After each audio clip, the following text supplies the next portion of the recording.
नमस्कार, एक बार फिर से आप सभी का स्वागत है स्वदेश 24x7 न्यूज चैनल में और मैं हूं आपके साथ अजय शुभम सोनी। चलिए खबरों में आगे बढ़ते हैं और दिन की शुरुआत करते हैं खबरों के साथ। विश्व उपभोक्ता अधिकार दिवस के अवसर पर मध्य प्रदेश शासन के खाद्य एवं उपभोक्ता संरक्षण विभाग द्वारा भोपाल के Kushabhau Thackeray international convention centre के सभागार में एक विशेष कार्यक्रम आयोजित हुआ। कार्यक्रम में उपभोक्ताओं के अधिकारों और उनकी सुरक्षा को लेकर भी जागरूकता पर खासा जोर दिया गया।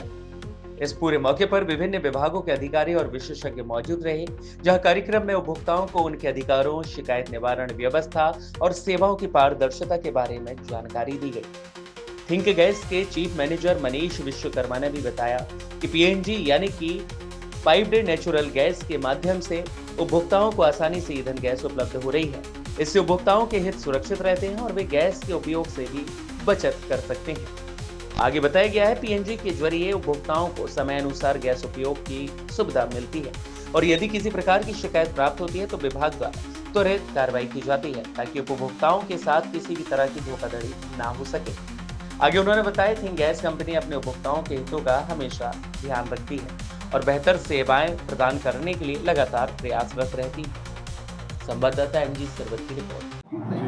मध्य प्रदेश मध्य क्षेत्र विद्युत वितरण कंपनी द्वारा आज भोपाल के कुशाभाऊ ठाकरे इंटरनेशनल सभागार में आयोजित कार्यक्रम में पार्टिसिपेट किया गया।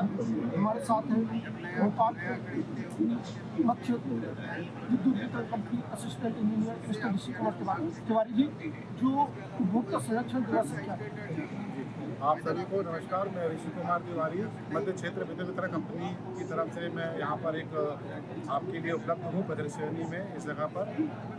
चूँकि आपने बातचीत की शुरुआत में जैसा कहा कि ये उपभोक्ताओं की सतत आवश्यकता है विद्युत, बिल्कुल सत्य है। और ये विद्युत के क्षेत्र में जो अभी हमारे यहाँ पे नवाचार अभी चल रहा है वर्तमान में स्मार्ट मीटर का, जो कि सभी लोगों के संज्ञान में है, तमाम समाचार मीडिया, सोशल मीडिया, न्यूज़पेपर्स में। स्मार्ट मीटर का जो सबसे बड़ा बेनिफिट है, मैं आपकी जानकारी में लाना चाहूँगा कि इसमें रीडिंग की ट्रांसपेरेंसी को लेकर के जो इसका मुख्य उद्देश्य है वो रीडिंग की ट्रांसपेरेंसी का है। क्योंकि अभी तक हमारी रीडिंग की सारी प्रक्रिया ऑफलाइन मोड में हुआ करती थी, जिसमें हमारा मीटर आपके घर तक जाता था, आपके दुकान आवास में पहुँचता था, वो एक रीडिंग लेता था मैनुअली, फिर उसको एंटर करके एक बिल जनरेट करता था। तो इन सारे प्रोसेस में कई बार क्या होता था, ह्यूमन एरर का एक चांस बना रहता था, जिसके चलते अनावश्यक कुछ कंप्लेंटें जनरेट होती थी।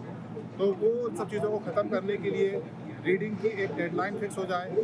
पहले क्या होता था कि रीडिंग के लिए हर कभी लड़का पहुंच रहा है, कोई तारीख तय नहीं हो पाती थी। हम उम्मीद है बैठे थे कि आज हमारा बिल बन जाएगा, मान चलो आज नहीं आ पाया, कल आ रहा है।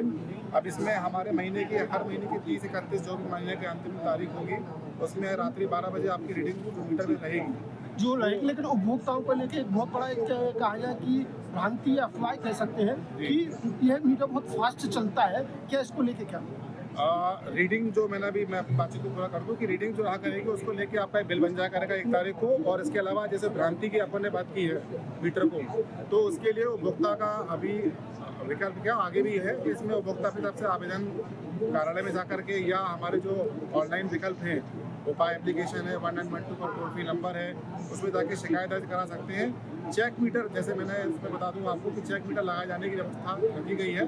चेक मीटर पुराना है मीटर होगा, नॉन स्मार्ट कैटेगरी का होगा, जो कि आपके इसी मीटर के साथ स्मार्ट मीटर के पैरेलल लगा के आपको दिया जाएगा। उसमें हम 1 से 2 दिन मीटर को लगा करके आपके कंजम्पशन को मॉनिटर करेंगे।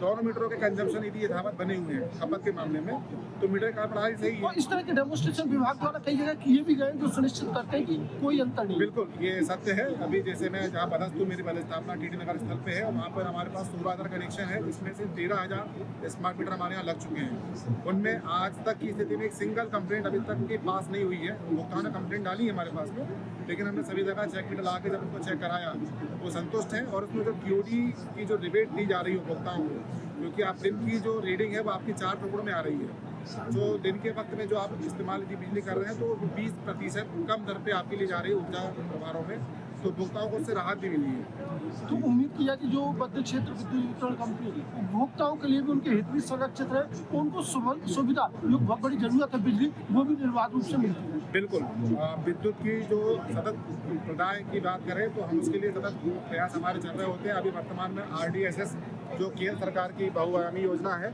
उसके तहत बहुत सारे काम विद्युत के क्षेत्र में हो रहे हैं, जिसमें केबलाइजेशन है, नए ट्रांसफार्मर लगे जा रहे हैं, सब स्टेशन नए बन रहे हैं, इंफ्रास्ट्रक्चर डेवलप किया जा रहा है, जिससे कि सप्लाई की रिलायबिलिटी बढ़े, ओवरलोड होने की समस्याएं खत्म हो।